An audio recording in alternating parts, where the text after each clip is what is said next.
This is the story of a mole that tried to come between a man and his lawn and, well, how he eventually got his. It starts out like any normal day. Warming up the kettle, make a fresh cup of joe, start the day out right, get the juices flowing.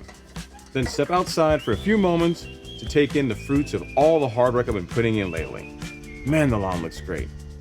Next, I was off to check the mail, and this is when things go wrong.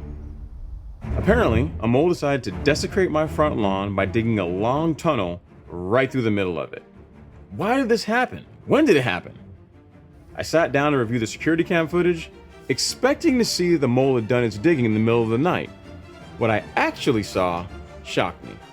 Turns out, the mole started digging at around 6:30 in the morning for everyone to see, and by 8 a.m., I guess it decided to take a small mole coffee break. Now, the conventional approach to getting rid of moles in a lawn is to first eliminate their food source using an insecticide like acelepryn, and then target them directly with a bait and poison product like Tomcat. I wasn't taking that approach this time around. Given that I knew where it was, and frankly, the brazenness of the mole to tunnel through my front lawn in broad daylight, a more personal method was in order. It's time to call in some reinforcements.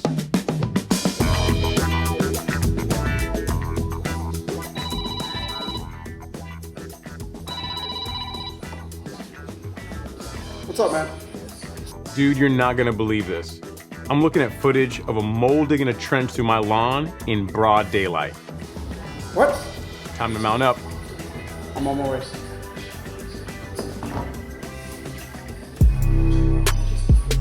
Our plan was to flush the mole out and then deliver some good old-fashioned lawn justice. We broke out the garden hose and then blocked his escape path using a small shovel. Next, we began flooding various parts of his tunnel with water. You see, moles can't breathe underwater, and because we knew the general area where it was, we were fairly confident that we could force him to the surface at some point.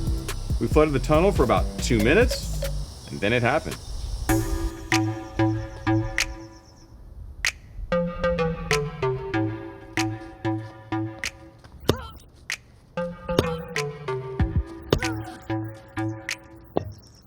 With lawn care justice delivered, all that's left is to fill in the damaged areas with a light top dress and wait for the grass to recover.